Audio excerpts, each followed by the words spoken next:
said that it was hard. I don't think it's hard for women to get followers. I think it's easier for women to get followers than men. Ah, chérie, it's hard. Let tout moun a fait même bagay là.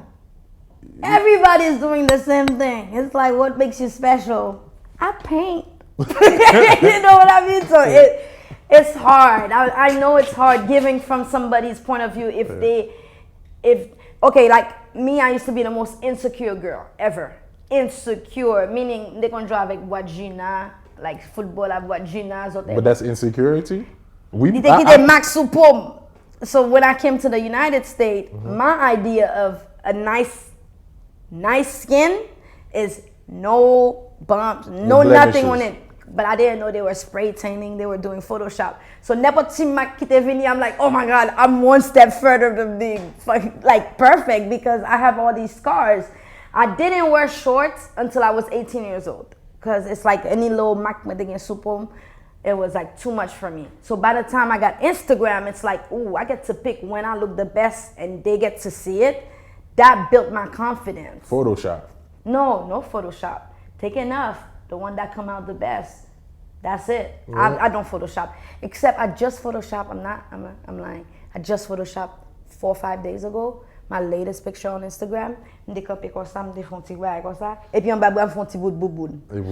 I did like that. So I had to Photoshop the boo-boo out my door. Instagram, you say like you got your confidence back because of Instagram, because of social media, really? Social media mixed with me learning about myself and the talent that I had. So yes, I did have confidence, meaning like once I gave birth to my child, my body spread. I had hips and everything. And I'm like, oh, wow, okay. Now I'm posting picture. I'm posting picture using Haiti. I'm posting using my painting. And then now it's like, oh, you like my painting, they like Haiti, but they like the ass more. So I'm gonna do way more about the ass. So I started I lost a lot of opportunity by having my pictures online with my butt showing, a lot. Cause think about it. You with your wife, right? You wanna buy a painting. And the girl that's selling the painting, that's how she's taking all the pictures in front of the painting. How serious are you? Right. To contact me to say, come do a wall at my house. Your wife is like, you got me fucked up. Right. So yes, that's my point. You're not, it's basically, and then another thing that messed me up too is, it's art, baby. It's art. Nah, it's not. It's not. I used to live in Miami, so I used to try to make money and everything, trying to be in video girls. All in the videos. So they never gave me a camera time. You know, my face looked good, but I didn't know how to dance, so they'll just like glance, like she was here. Boom. Right. But I realized I was getting paid $300 for almost 6, 7, 8, 12 hours. Yeah. I was making that in 2 hours with my painting. Right.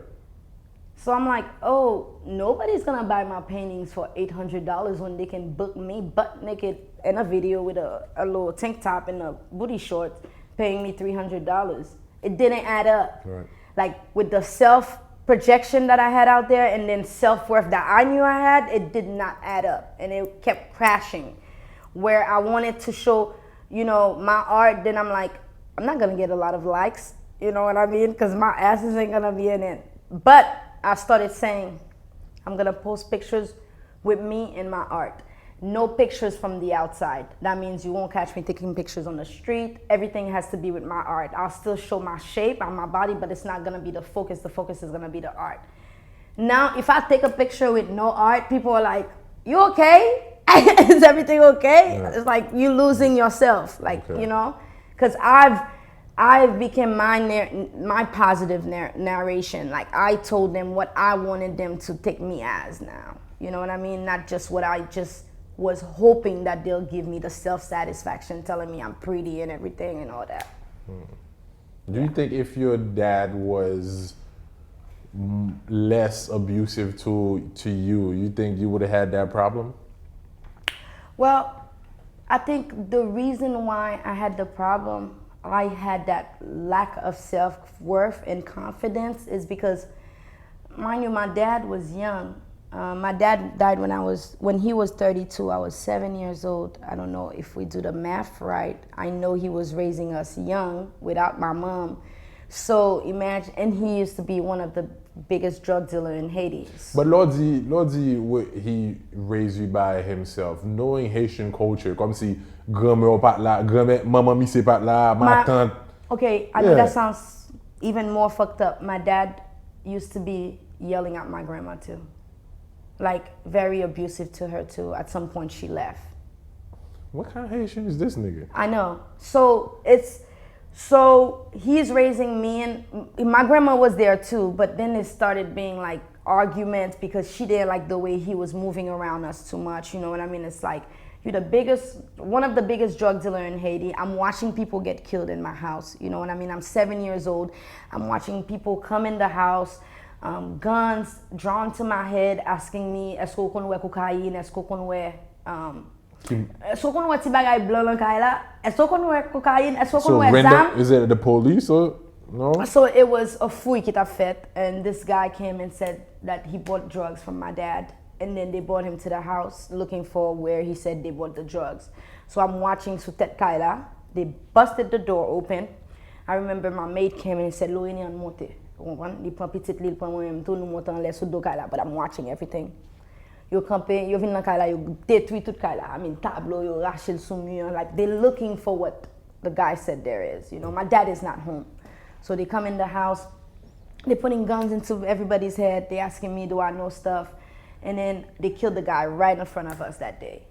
Not by shooting him, not by doing anything, but beating him so much that he started bleeding from ears, nose, eyes, and everything, just an internal bleeding right in front of us. So when they came, they told my dad what happened. My dad got frustrated, went to the Kazen, come see, you know what I mean? Got mad and everything. That was one.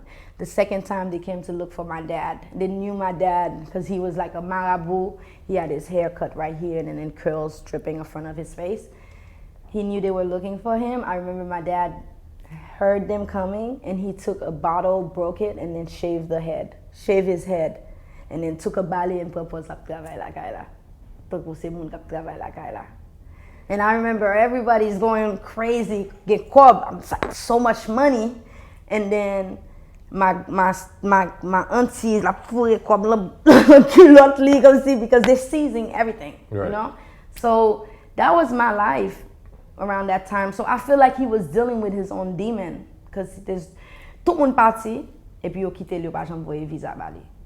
So li c'est seul, like, you know what I mean? So I guess to me, my family, I'm thinking, wap vend drog en Haiti, wap vin Etats-Unis, wap vin fè ba yo pi red pou nou toujou, koman sa am tou.